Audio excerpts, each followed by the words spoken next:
Welcome back, young artists. Miss Blanca here. Today awaits a day of much learning and creativity. For today's art lesson, we will be acquiring knowledge about a very famous Mexican artist during the 20th century. His art stretched from Mexico to several other countries, putting him in the spotlight for appraisal and his ability to paint the beauty of the working class in Mexico and his controversial political views. Today's artist is Diego Rivera. So if you are ready, let's jump right in. In his early life, Diego was thought to be one of the leading artists of the 20th century. Diego Rivera was born on December 8, 1886 in Guanajuato, Mexico. His passion for art emerged early on and he began drawing as a child. Around the age of 10, Rivera went to study art at the San Carlos Academy of Fine Arts in Mexico City. One of his early influences was artist Jose Poseda, who ran a print shop near Rivera's school. In 1907, Rivera traveled to Europe to further his art studies. There, he befriended many leading artists of the time, including Pablo Picasso. Rivera was also able to view influential works by Paul Gauguin and Henry Matisse, among others.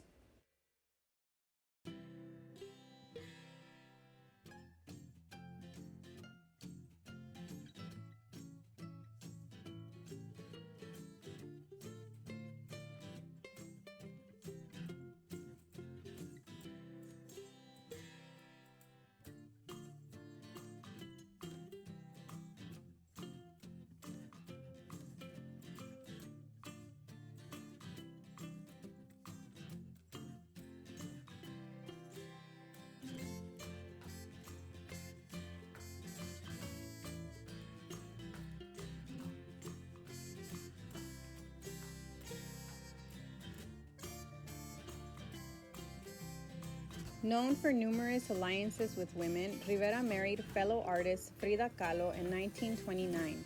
He had already been wed twice before he married Kahlo, who was 20 years younger than he. Together, Rivera and Kahlo shared many interests, among which included radical politics and Marxism. Overall, Diego Rivera sought to make art that reflected the lives of the Mexican people. In 1921, through a government program, he started a series of murals in public buildings. Some were controversial, such as his piece titled Man at the Crossroads in New York City's RCA building. Due to it featuring a portrait of Vladimir Lenin, Rivera was forced to stop all further work and was soon after destroyed by the Rockefeller family. Although it was a bitter matter, Rivera returned to Mexico where he recreated the mural and continued to work, showing the world that his art was more than a paint on walls. It was a vision of how he viewed the working class, how he saw beyond the veil of capitalism, and how he deeply wished to see his people grow back from the roots from which they came from. Rivera's last mural, The History of Mexico, was started in 1929 and finished in 1935. With this culminating piece, Rivera encapsulates Mexico's history from the early native Aztec world, pre-colonial, to the future present, post-colonial Mexico. His mural encompasses his wish that again, one day, Mexicans would be free of oppression and help to create secular heaven on earth. After Frida's death in 1954, Diego remarried one last time to Emma Hurtado, his art dealer. Diego's health by that time had deteriorated, and so his last year of life he traveled abroad to seek a cure for cancer, but all hopes were in vain. Finally, in 1957, Diego Rivera died of heart failure in Mexico City, Mexico, leaving behind a legacy of stories disguised as murals in the 20th century. For today's art lesson, we will be recreating Rivera's piece El Vendedor de Alcatraces, a beautiful painting depicting a humble woman selling alcatraces to earn a living. For this art piece, we will use the elements of art: line, an element of art defined by a point moving in space. Line may be 2 or 3-dimensional, descriptive, implied, or abstract. Form, an element of art that is 3-dimensional and encloses volume, including height, width, and depth. Principle of art, balance refers to the sense of distribution of perceived visual weights that offset one another. Techniques: coloring, cut and paste, and printmaking, which is the process of making artworks by printing, normally on paper. Printing normally covers only the process of creating prints that have an element of originality rather than just being a photographic reproduction of a painting. A print may be known as an impression. Okay guys, for this video, Today we will need one set of watercolor crayons. We will need some pastel colors. We will need an eraser, a pencil, some scissors, a wide paintbrush, some water, some school glue. If you have the little stick one or this other kind of glue, that's fine. We will need 2 white sheets of paper and 1 black sheet of paper. Okay, the first thing we're gonna do is we're gonna grab our white sheet of paper, and then we are gonna fold it in half the long ways, just like this. We're gonna fold it in half, and then we're gonna open it. And we're only gonna we're only gonna start drawing on this right side of the paper. So just how we did it for the Tree of Life when we were working with Ernesto Novello, we're gonna try to mimic the same thing to create this art piece. But for now, again, we're only gonna be working on this right side of the paper. So grabbing my pencil and only coloring and drawing on this side, I'm gonna fold my paper in half so I know that I'm only gonna draw on one half, this half, right? So I'm gonna go ahead and I'm gonna start off by making the hair, half of the hair, and then I'm gonna make the face, just like that. And then I'm gonna make this horizontal line going over like this. And then I'm gonna make the kind of like this arch over here, almost like an ice cream cone, right? And then I'm gonna make another little one right here. Then I'm gonna go ahead and I'm gonna work with the knot right under the face. So I'm gonna make a circle right here. And then I'm gonna go ahead and I'm gonna work with this little piece of clothing that's just hanging, just like that.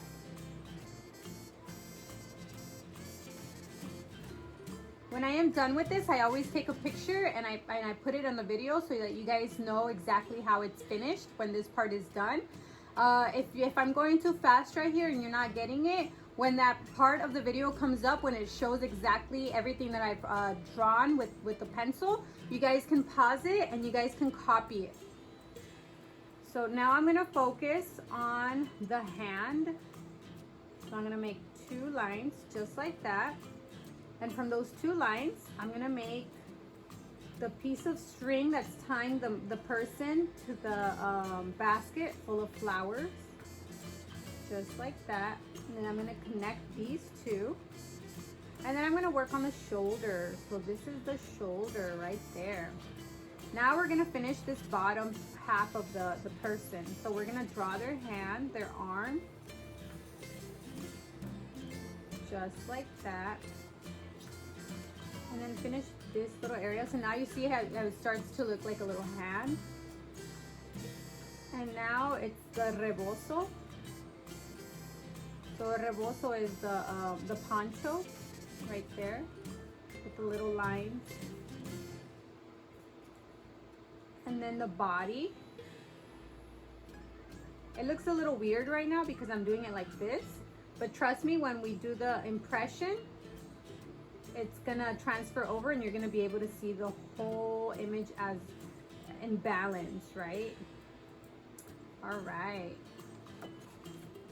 And there we have the first part.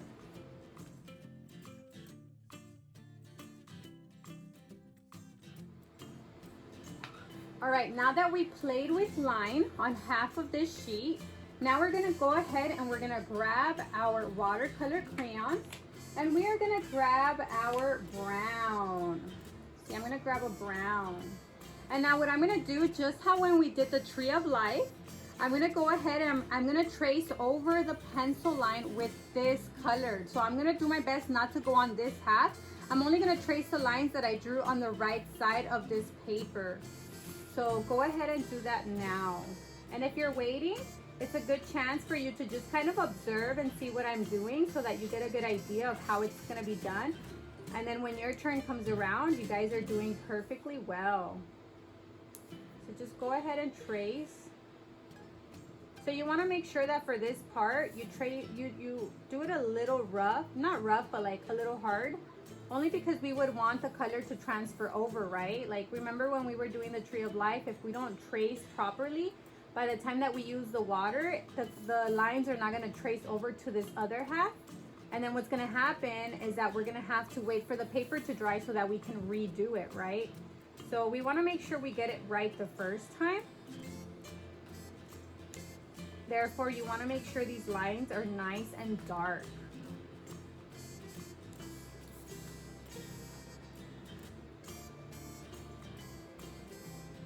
And the reason I chose this particular art piece was because I thought that it was not just beautiful, but the message it holds, it's very important, right?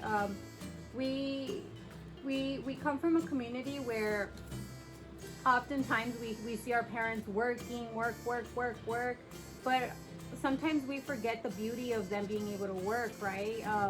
They have so much to offer, so much to give, and it's just this resilience to work, to make a living. And although sometimes it's rough and it's tough and it's just very inconvenient, it just shows that our community is really resilient, right? And no matter what we face, we can do it always, right? And we do it with such beauty and grace. So this picture is actually a humble worker. It's a woman who is selling alcatraces, and alcatraces are a very beautiful flower. And in order to make a living, this person was selling these alcatraces, right? And there is no shame in that. There is no shame in being able to provide for your family and being able to survive. So I think it's a very beautiful thing to see this and see it as art, right? Diego Rivera often said that he only painted what he saw. So oftentimes he paints things that like really show the working class hustling, or like really putting their effort to like finish a good day's work, right? And oftentimes he wants to show how much they work and how much they suffer and endure in order to survive, right? So we come from a great line of survivors and people who are willing to put in that hard work just to make it, right? We're not about to sit down and say, oh, you know, we don't have the funds to survive, we're just gonna sit here and wait for some miracle. No, these people don't wait for the miracle, they create the miracle. The miracle is them getting on their 2 feet and working with what they have. And that's beautiful, and that's something that I think we should all learn from, right? So when we're creating this, just keep in mind, when you see those people working on the streets, when they're selling mangoes or they're selling flowers or they're selling any little thing, you know, it's always good to support, but always just keep in mind that they're doing their best to survive, and deep down, you know, we want to always honor that, right, and respect it.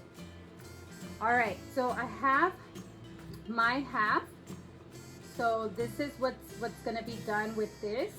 We traced it with the watercolor crayon, and now we are going to use the water and the paintbrush, right, just like last time.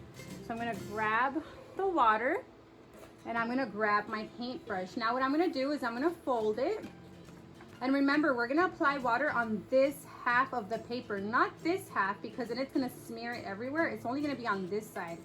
So I'm going to turn it around just so that I don't get any drops or anything, and I'm going to wet my paintbrush, and then I'm going to get rid of that excess water and then just start applying the water to this half.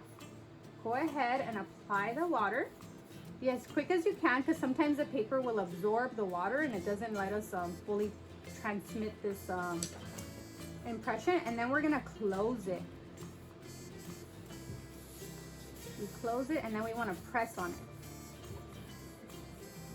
So go ahead and run your fingers over the whole paper a few times, over and over. We want to make sure that the impression goes full to the other side. That way we have a full person who is selling the beautiful alcatraces, not just half of her. Okay, so now we are going to open it, and let's see what we have.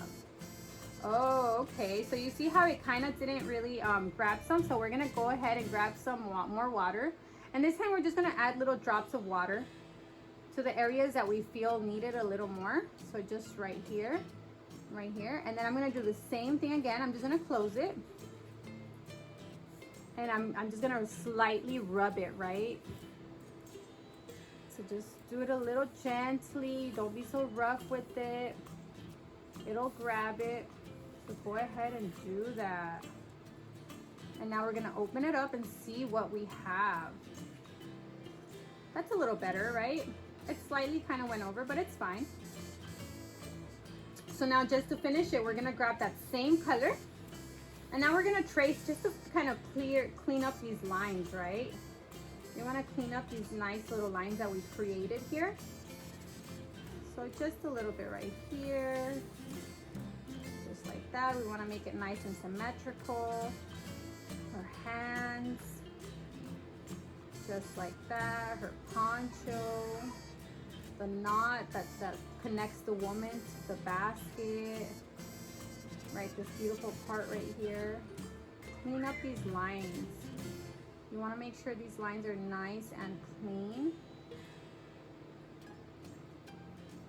We want our the people who see our art to understand what's going on, right?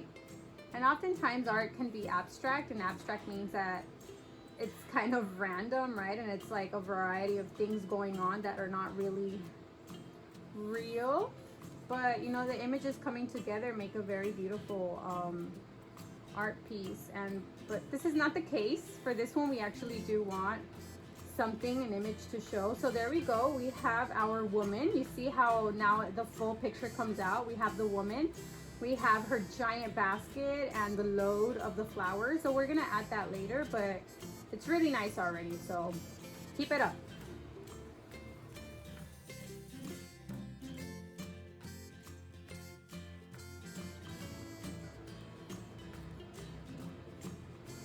All right, now that we have this beautiful line creation of this woman with the beautiful bundle that she holds, now we're gonna go ahead and we're gonna color it. So this is a very fun part. This part you can color however you like. You can follow whatever I'm gonna be doing, but again, it's totally up to you how you wanna draw this one. It doesn't have to be necessarily cool or warm. It's whatever colors you feel you want to bring about to create this piece. This is totally up to you. And again, if you guys wanna go ahead and follow along with what I'm gonna be doing, then again, that is amazing. That is fine, and I totally support that. So we're gonna start off with with the basket. So I'm gonna go ahead and I'm gonna color in the basket with some yellow. And because I am using these pastel colors, the yellow just kind of it really just like melts onto the paper. So pastels, if you've ever used pastels, are so fun and easy to work with, but they can also be very messy, right? They can get all over your furniture if you're not careful with them, or all over your hands. And just if you're using pastels, you know, just make sure you're careful with them. You don't color anywhere outside of where you're not supposed to be coloring, right? And if you do make a mess, you know, it's always nice to clean up. You wouldn't want to create an art piece that your parents can come back and you know, just kind of like reprimand and say, hey, well, you created this art piece, but you left a mess. And then they're not going to want you to recreate this art piece, right? So just be clean, you know, be safe, be responsible. And again, those are some rules that I have for my students in class. I always tell them it's good to be safe. It's good to be responsible. Take responsibility for your actions, right? If you make a mess, whose job is it? Is it the person who didn't do it or the person who did do it, right? And don't lie. Take responsibility. Another one is have fun. Like, just have fun with your art piece. The whole point of creating art is not to be angry while you're doing it, but you know what? Even if you are angry, it's a good way to release those emotions, right? But yeah, so we are done with the basket. I kind of want to add a little bit of brown only so that it kind of has like some nice little color, and because it is a pastel, we are able to blend it. So I'm gonna go ahead and I'm gonna blend it with my finger in a little bit. So as soon as I'm finished doing these little lines, I'm not really coloring in, I'm just kind of like slightly running over some color, right? So now with my finger, I'm gonna go ahead and blend it. You see how it blends in nicely? Look at that. So it adds like, it makes it like a dirty yellow. I don't want to say a dirty yellow, but like kind of like a burnt yellow, right? So that's really cool. Look, and if you want to add more brown to it, you can totally do that. I'm just blending in with my finger, and I think I do want to add a little more brown, just a little more, not too much, but just enough to like blend and, you know, have a little cool effect going on right here. So I use my brown and I'm gonna blend in again. And this part is really fun. I enjoy blending it. It's kind of like a really satisfying thing for me to do, to blend colors. When I was little, I remembered that when I discovered what it was to blend colors and make new colors, I was like infatuated, which means that I was like fascinated and amazed, and I just wanted to do it over and over and over. And here I am, an art teacher, constantly blending colors and teaching others. So it's a gift and it's a blessing, and it's something that I'm very proud to share with others, right? All right, we have our basket. I just want to give it a few details. So again, with the brown, I'm just gonna go ahead and I'm gonna create these little lines right here. These nice little lines, and maybe like some lines going across, just so that it lets you know that this is a basket, right? You see how that nice little detail really like brings it out. So again, I'm gonna make a few lines over here on this left side and a few vertical lines. I mean horizontal. So horizontal means going across and vertical means going up and down, right? So we have these really cool lines going up and down right here. Wow, that looks really amazing. I can't even imagine the beautiful art pieces that you guys are going to be creating. I really hope that you guys are sending me your videos, because I get excited, you know. I get excited when I see my students full on finishing these amazing art projects. But yeah, just don't be shy. Send me your art pieces.